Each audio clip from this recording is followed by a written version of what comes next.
First of all, congratulations on the film. It's a lovely movie. It reminds me so much of, and I don't know. I mean, if you know this film, but The Grapes of Wrath, where you've got a bunch of people that are finding themselves, finding new families because where they come from is they're just lost. Yeah, that's so comforting and such a high compliment. I love that book and I love that movie. I really thought you were about to say that it's because we were picking a lot of grapes and but I'm glad you didn't. Well, it has that aspect to it. Yeah.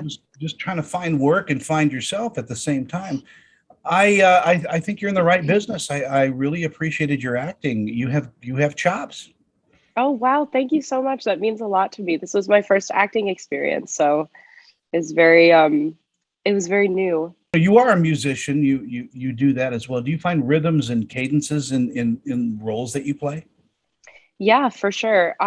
Rhythm is actually a really important part about saying the lines because a lot of the times the way that we have inflection in our tone is exactly how we receive what we're hearing. Hmm. And so it's not necessarily what you're saying, it's how you're saying it. And so when you have that tone and when you focus on rhythm like that, it's a lot easier to understand like emotional um, arcs and emotional themes in work.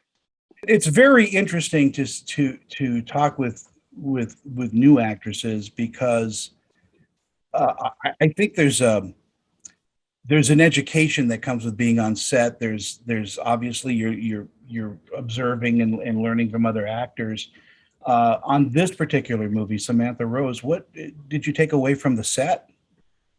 So the set I think was very unique because we all kind of knew each other already because we had cast the film ourselves as well as all of the crew had been working together for years. And so it was almost like going away to summer camp, which was so it was really fun and we were working really hard and we all had a lot of heart and a lot of hope for the film. And so I think that when you work with a crew like that, walking away, all you have is kind of this beautiful experience to look back on and more understanding about yourself and also beautiful friendships and relationships that you've, created and cultivated. Do you like producing? I do like producing. I am really strict about what writing should be included and what shouldn't. Like I'm very picky. And so producing really is a good outlet for that. It's gives you a little bit of more input into the film, and I'm not going to say control because that's kind of a hard thing to talk about, but it does give you Oh yeah. some say in what's going on. Yeah, and I like to have a say because I'd like to think that I care a lot about something, and when you care a lot about something and you have a lot of say, it just means that you have the ability to make it the best that it can be, and that's really important to me. Do you follow a certain method in how you approach a role?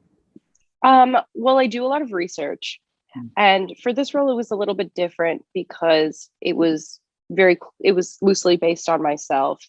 And so a lot of the research that I did was, okay, if I hadn't gone to therapy and gotten myself out of this, how would I have reacted?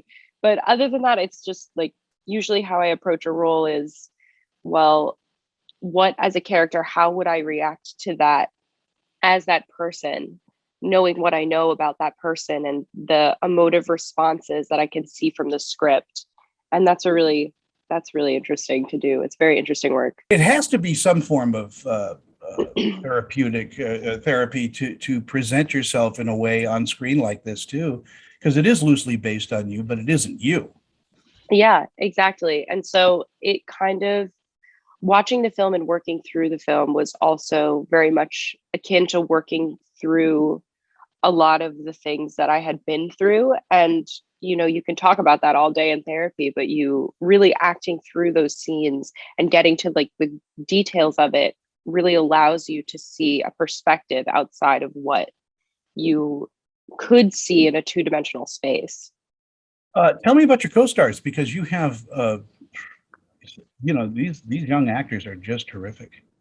Yeah, they're so amazing. So Johnny Dawson, my co-star, is my real life partner. Um, they're great. He's really cute. He's a great actor and he's an incredible musician. And his childhood best friend is Billy, which is how he was cast in the film. And Billy is incredible. He's one of the smartest people I have ever met in my life. Nat is somebody that I went to college with that is my real life college friend. And she is so talented and so artistic and really just is so unique in the way that she sees the world. And I love that about her. And Matt and Allie are Johnny's old coworkers when they worked in Brooklyn together at a coffee shop. So Wow. we're all like very interconnected and You're a working with them family. was very easy. Yeah, it was so easy to work with people that you already love and know. And yeah. When people go see Samantha Rose, what do you think they're going to take away from it? Well, what I'd like them to take away from it is this idea of hope, this idea that they, even if they are in such like a rut in their life, that they can pull themselves out of it if they really just focus on what is important and focus on the things that make them, happy and make them them. And those beautiful things that make them them are exactly the tools that they need in order to get out of that rut. And so I want them to have hope. What are you working on next? That's a good question. I'm not sure yet. I'm working on a lot of things. I think I'm going to put out a photo book based on this movie. But I've just been taking things as they come. It's still mid-pandemic, so it's been very different trying to find jobs because some things have shut down. Some things are harder to find. It's very, I'm really open to anything. I keep forgetting that you are a student of photography, and I have that in common with you. I love working in film, though, in real 35 millimeter film and Yeah, not digital. that's my medium too, is 35. And I also shoot 120 film. Nice. That's so cool that you are a student of photography. Can you tell me a little bit about that? Yeah, you're going to interview me now. I Yeah. went to well, part of my college life. I went to USC, and I Oh, took a year off and went to Brooks Institute in Santa Barbara. And I was developing film when I was a kid. I had my own dark room that I built and all of that. But there was something about black and white photography that really, it still to this day draws me in more than color photography yeah. because of the use of shadow and substance and focal points and things like. It's just a very hard thing to accomplish. And when you think that Ansel Adams did it, 100 years ago in such beauty, such depth, it's a media that I think needs to come back. Oh, yeah. And I think that it's making a huge comeback, especially with the younger generations. At least in my eyes, I feel as though people are more um, open to the idea of using film Mm. because of the way that it looks, the graininess, the nostalgic qualities that it has. And I think that what you said about black and white film being like, it's such a beautiful medium. Like, and there's something really interesting about that because when you take away color, you kind of focus more on the meaning of the photograph because there's nothing to distract you. There's nothing to be like, well, these reds match and that's really beautiful, or these reds don't match and that's really interesting, or like, and so you focus more on like the tonality and the qualities that make up the photograph as opposed to the color itself. And I think that that's really beautiful as well. Do you go to I want to say thrift shops and things like that and look for old 35 millimeter cameras? I do. I used to have a huge collection, but I had to sell a bunch of cameras because I had too many. And Johnny was like, you gotta give something away. Yeah, my favorite of all time, I had this little Argus that was probably a 1930s camera, but it just was so beautiful the way Yeah. it worked. Oh, so cool. Yeah. I think the camera that I'm working with now, it's a starter camera for film. It's an 81, but like it's still my old faithful in the sense that like it's one of the most reliable and it's lasted me all throughout college. So there you go. Oh. Yeah, I don't like using a digital SLR. I just love I the don't feel either. and the feel of the wind of the film. Yeah, and there's something really comforting about the tactility of it. It's the idea of like making something, seeing the result, being able to touch it, feel it, being able to pull the film, being able to wind it. Like, it's a very involved process Yeah. physically. And I think that DSLR cameras have this, they're the same in the sense that you are still doing physical work of taking the photo, but it's less involved, makes me feel that the process is less vulnerable Yeah. because you can just take as many photos as you want.